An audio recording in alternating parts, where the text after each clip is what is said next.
Bom, e hoje a Rede X atendeu a determinação do ministro Alexandre de Moraes e enviou ao Supremo Tribunal Federal os documentos que comprovam a regularidade da empresa no Brasil. No ofício, a empresa informa, abre aspas, o X adotou todas as providências indicadas por Vossa Excelência como necessárias ao restabelecimento do funcionamento da plataforma no Brasil. Fecha aspas. O documento também oficializa a advogada Raquel de Oliveira como representante da plataforma no Brasil. Apresenta o comprovante de pagamento da multa de mais de 18 milhões de reais imposta por Moraes e informa que cumpriu a ordem judicial para suspender 9 contas de usuários investigados pela Justiça. Carlo Cauti, muito boa noite, aterrissando aqui em Oeste Sem Filtro, seja bem-vindo, Cauti. Bom, hoje então, ao que tudo indica, a Rede X cumpriu todas as determinações do ministro Alexandre de Moraes. Pagou a multa, bloqueou os perfis indicados e também indicou uma representante legal no Brasil, a advogada Raquel de Oliveira. Agora está nas mãos de Alexandre de Moraes definir se o X volta ou não a funcionar no Brasil. Como é que você avalia que serão aí os próximos dias? Vai retomar rapidamente, Cauti, ou vai demorar um pouco mais? Como é que você enxerga a situação?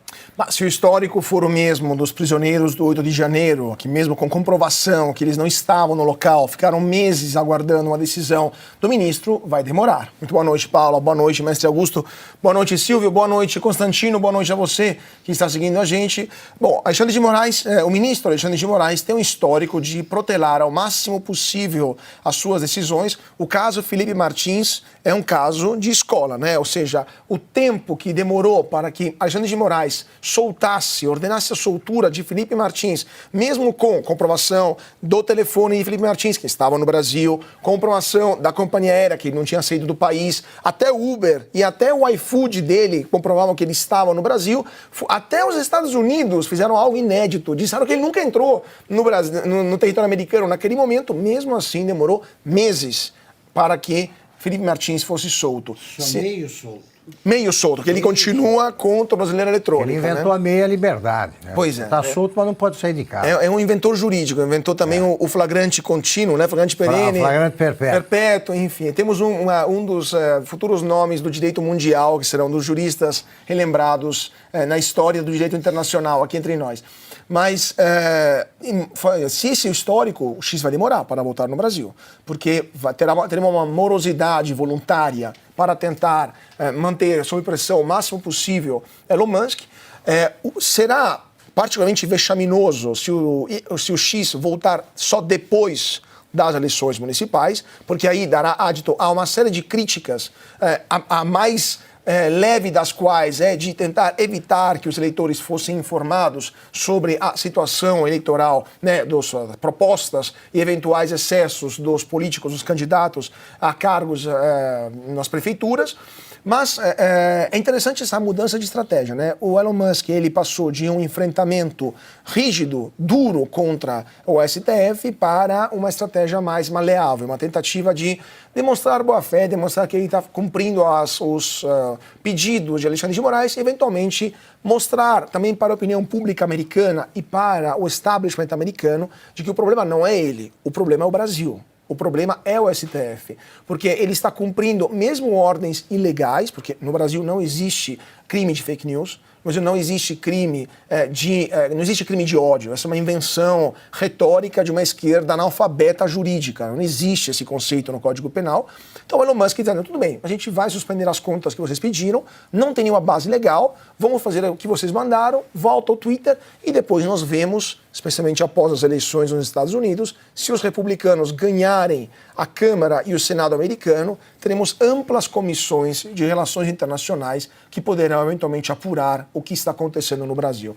Aparentemente essa é a estratégia, vamos ver se vai continuar essa redução da tensão por parte do X ou ele vai voltar a querer enfrentar o STF.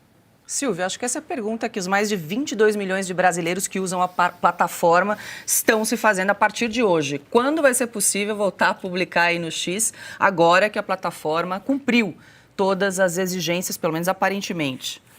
Mas existe uma resposta absolutamente previsível, quando o Alexandre de Moraes quiser. É quando o X vai voltar ao Brasil. Já cumpriu, já pagou multa, já cumpriu as exigências em relação ao escritório, à constituição de advogados, ou seja, representante legal, não importa. A exclusão de perfis que o ministro Alexandre de Moraes e seu grupo de WhatsApp entendem que não devem permanecer ativos, mas quando o Alexandre de Moraes quiser. Porque o Daniel Silveira, por exemplo, que nós aqui ao longo desta semana citamos como um preso particular, um preso político do ministro Alexandre de Moraes, também já cumpriu todas as exigências que ele sequer deveria cumprir, porque ele recebeu a graça no passado do presidente Jair Bolsonaro, mas também cumpriu e não foi solto, porque o Felipe Martins inverteu o ônus da prova e trouxe todos os argumentos, conforme o Cauty acabou de relacionar, provando que ele era um preso político, de forma injusta, de forma arbitrária. Mas o ministro Alexandre de Moraes não soltou. O Silvinei Vasquez, ex-diretor da Polícia Rodoviária Federal, passou 1 ano preso. Até hoje não há nenhuma condenação em relação a ele por uma blitz durante as eleições que teriam atrapalhado eleitores do presidente Lula, sabe-se Deus como, e que o próprio Alexandre de Moraes disse, enquanto presidente do TSE, que não houve nenhum eleitor foi atrapalhado no dia das eleições. E isso para ficar em alguns exemplos. Nós estamos vivendo um estado de exceção. Não há regra, não há ordenamento jurídico, não há prazo constitucional, prazo legal.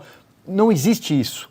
Existe o dia em que o Alexandre de Moraes cisma, e é uma tragédia, e o dia em que ele decide liberar a volta do X, o dia que ele decide soltar alguém. É assim que as coisas funcionam no novo regime implantado no Brasil.